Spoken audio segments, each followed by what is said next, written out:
The rejection didn't happen in a boardroom. It happened at a crowded Italian restaurant on a rainy Tuesday over a basket of garlic bread that had gone cold.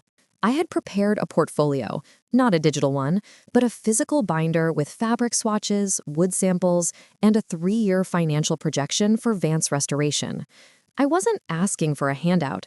I was asking for a $5,000 loan with 6% interest to buy an industrial-grade planer and rent a small studio space in the Arts District. My father, Richard, didn't even open the binder. He just pushed it back across the tablecloth, narrowly missing the marinara sauce. "Serafina," he said, using that tone he reserved for explaining things to toddlers.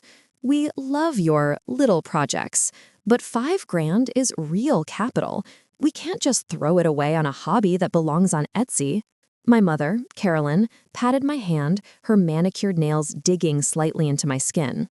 "It's a lovely pastime, sweetie, but you need a career, like Julian."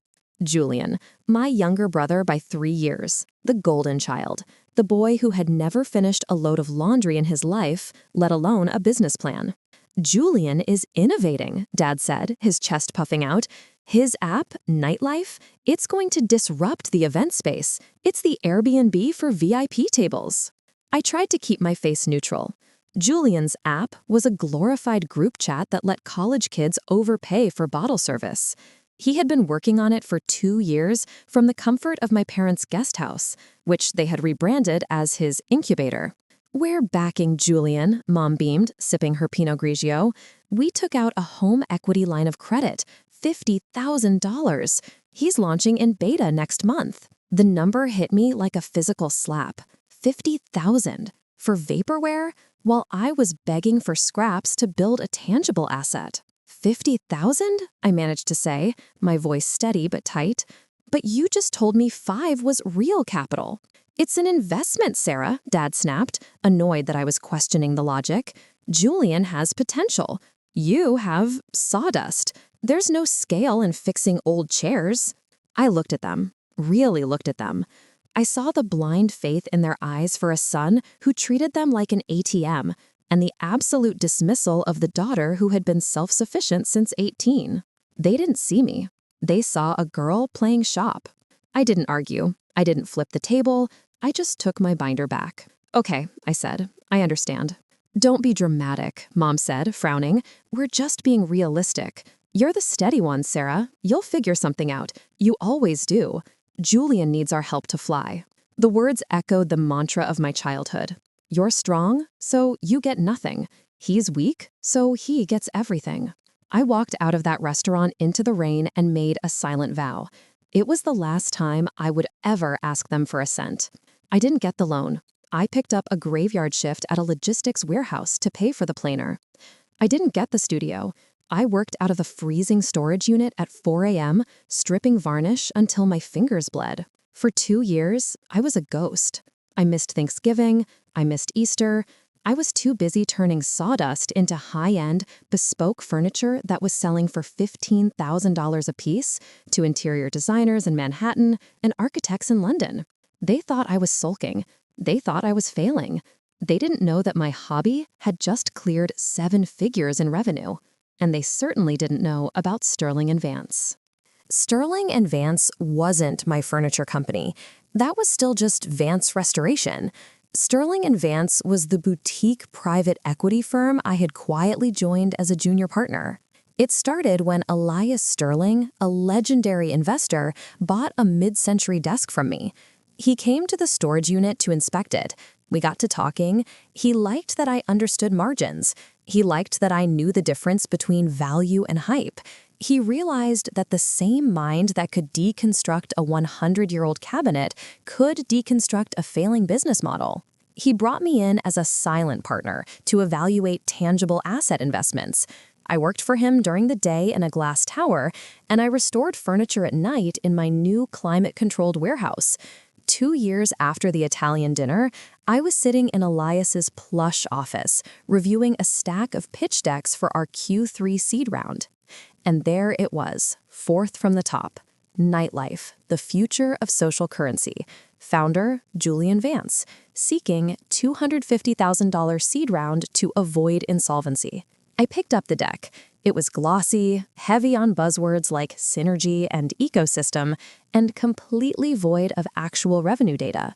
"You know this file?" Elias asked, noticing the way my hand froze. He was standing by the window watching the Seattle drizzle. "He's my brother," I said. Elias raised a gray eyebrow. "The visionary?" "The one who lives in the guest house," I corrected.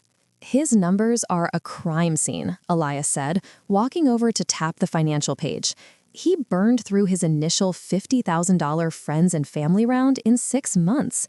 Marketing trips to Tulum, VIP dinners, no user retention.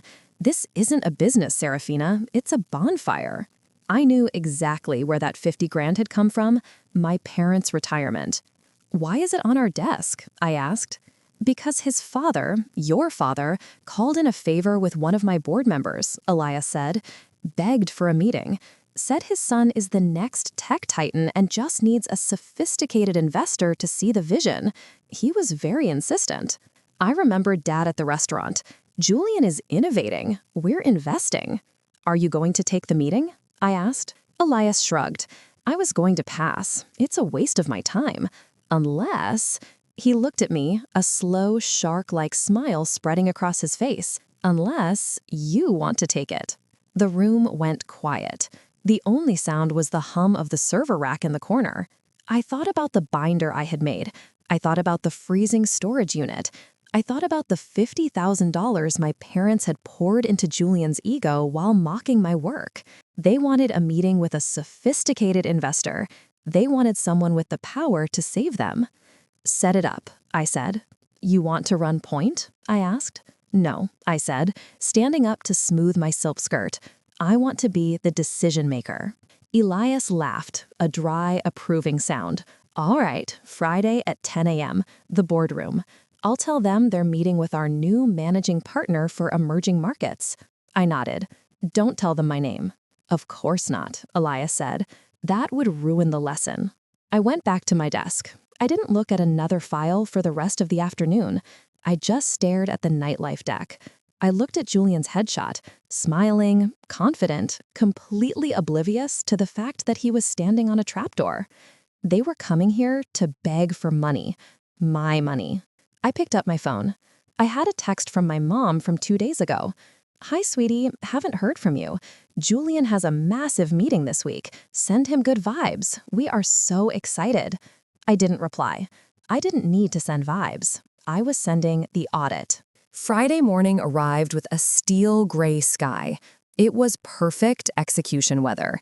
I got to the office at 7 a.m.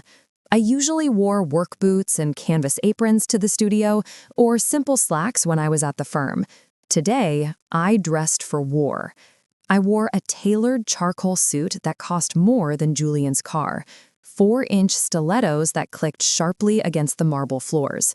My hair was pulled back in a severe, sleek bun. I looked nothing like the girl with wood stain under her fingernails. I looked like money. At 9:55 a.m., Elias knocked on my office door. "They're here," he said. "Your brother looks like he's about to throw up. Your parents look like they're attending a royal wedding." "Are they in the boardroom?" "Waiting for the managing partner." Elias grinned. "Go get them." I picked up the nightlife pitch deck, now bleeding with my red ink notes, and walked down the long glass corridor. My reflection in the windows looked foreign, harder. I stopped outside the heavy oak double doors of the boardroom. I could hear their voices inside. "Sit up straight, Julian," my dad was saying. "Remember, firm handshake. Look her in the eye. This is it. This is the big leagues. Sterling and Vance is the real deal." "I know, Dad. Chill," Julian said, his voice tight with nerves.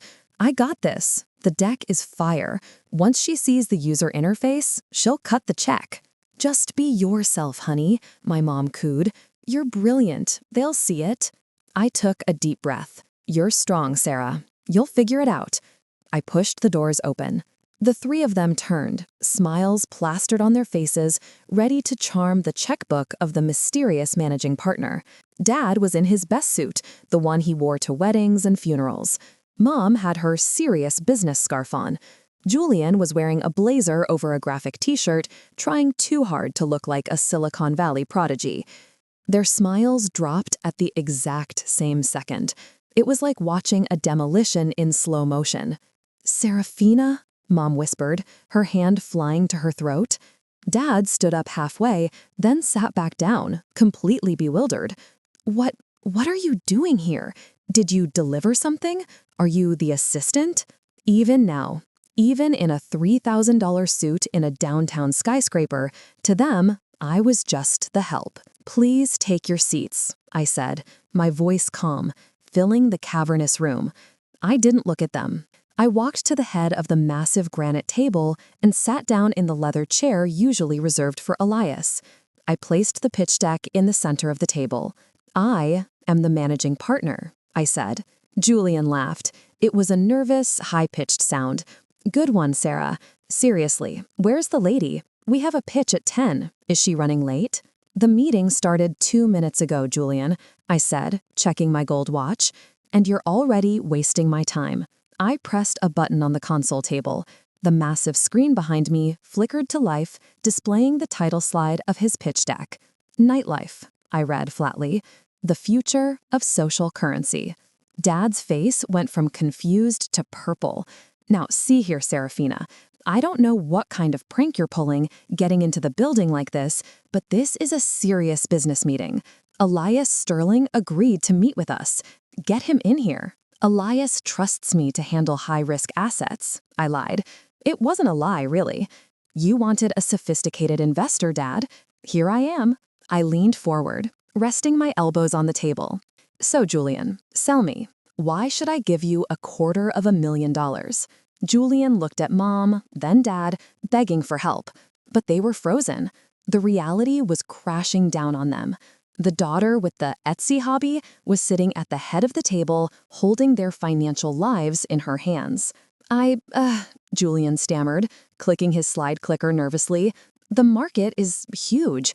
College kids love parties. We leverage synergies to optimize the turnup." "Optimize the turnup," I repeated. I flipped open the deck to the financials page. "Is that why you spent $15,000 on a launch party in Cabo last month? Was that optimizing?" Dad sputtered. "That was branding. You have to spend money to make money." "You spent their money," I said, looking at my parents. "The $50,000 from the home equity line? It's gone, isn't it?" Mom looked away, tears welling in her eyes. Dad gripped the edge of the table. "How do you know about that?" Dad demanded. "I did my due diligence," I said. "Something you should have done before you bet your house on a bottle service app." I closed the pitch deck. The sound echoed in the silent room. The answer is no. "No?" Julian squeaked. "But you haven't even heard the whole pitch." "I've heard enough," I said. "Your user acquisition cost is $80 for a customer who spends $20. Your technology is a WordPress template held together with duct tape. You have no proprietary assets, no revenue model, and your CEO treats the company bank account like his personal piggy bank." I pushed the deck back toward him. "This isn't an investment, Julian. It's charity, and this firm doesn't do charity." Dad stood up, his chair scraping loudly against the floor. "Now you listen here, you arrogant little—" He stopped himself, remembering where he was. He took a breath, trying to shift gears into paternal manipulation. "Serafina," he said, his voice softening into that familiar, condescending tone he used when he wanted something. "Look, I know you're upset about the loan back then, the $5,000. This is payback, isn't it? You're jealous of your brother." I almost laughed. It was a cold, sharp sound. Jealous? Dad, I cleared more profit last month selling 2 credenzas than Julian has made in his entire life. "Liar," Julian spat. "You make sawdust. You sand tables for hipsters." I pulled another folder from my briefcase, a thin, black leather portfolio. I slid it across the table to my mother. "Open it," I said. She opened it with trembling hands. Inside were Architectural Digest clippings featuring my work, invoices for custom pieces ranging from $25,000 to $60,000, and my tax returns from last year. Mom stared at the numbers. Her hand flew to her mouth. Oh my God, Sarah, this is over $1 million? Dad snatched the folder from her. He scanned the documents, his face draining of color. He looked at the pictures of the furniture, sleek, modern, high-end, the craft projects. You did this? Dad whispered. In that storage unit? I started there, I said. I have a 4,000-square-foot studio now and a staff of 6. The silence in the room was thick enough to choke on. The golden boy was bankrupt. The scapegoat was a millionaire. Their entire worldview was collapsing in real time. Why didn't you tell us? Mom asked, her voice shaking. We would have been so proud. Would you? I asked. Or would you have just asked me to bail out Julian? She flinched, as if I'd slapped her, because we both knew the answer. Look, Sarah, Dad said, his voice desperate now. Okay, you made your point. You're successful. We underestimated you. We admit it. But Julian is your brother. He's drowning. If he doesn't get this funding, the business goes under. We lose the 50 grand. We could lose the house. He needs you, Mom pleaded. You're strong, Serafina. You can help him. Just this once. Family helps family. There it was, the mantra. You're strong, he's weak. Fix it. I stood up. I walked to the window, looking out at the city below. I remembered the rain at the Italian restaurant. I remembered the smell of the chemical stripper in the cold storage unit. I remembered every birthday where Julian got a new laptop and I got a card. You know what you said to me that night at the restaurant? I asked, not turning around. Silence. You said, we're just being realistic. You're the steady one. You'll figure something out. Julian needs our help. I turned back to face them. They looked small, old. You were right, I said. I did figure it out. I figured out that the only way to succeed was to stop waiting for you to see me. I walked back to the table and pressed the intercom button. Sarah, please escort the Vance party out. The meeting is over. Sarah, please. Julian stood up, panic in his eyes. Don't do this. I'll lose everything. Then you should have built something real, I said. They didn't leave quietly. Dad yelled that I was ungrateful. Mom cried that I was breaking her heart. Julian just stared at the floor, realizing the party was finally over. I watched them go on the security monitor in Elias's office. Elias handed me a sparkling water. Brutal, he said. Effective, but brutal. They needed a reality check, I said, taking a sip. And my brother needs a job, a real one. You know they're going to lose their house, right? Elias asked quietly. They have equity, I said. They'll have to downsize, maybe a condo. It will be good for them. Less room for Julian to build incubators. I wasn't happy about it. I wasn't dancing on their grave. I just felt done. The tether that had always pulled me back to their approval was finally cut. I left the firm early that day. I drove to my workshop, my real office. The smell of walnut and linseed oil hit me as I walked in. My crew was working on a massive conference table for a law firm in Chicago. The sound of sanders and saws was music. It was the sound of things being built, not hype being sold. I took off my suit jacket and put on my work apron. I picked up a piece of raw timber and ran my hand over the grain. It was rough, imperfect. It needed work. It needed time. It needed someone to see what it could be, not what it was. My phone buzzed in my pocket, a text from Mom. How could you? You destroyed your brother today. We might lose the house. I don't know who you are anymore. I looked at the message. The old Serafina would have felt guilty. The old Serafina would have typed out a justification. The new Serafina just saw data. A bad investment complaining about the consequences. I didn't reply. I deleted the thread. Then I blocked her number.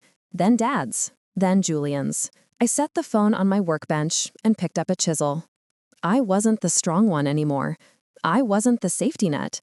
I was just Serafina, and I had work to do.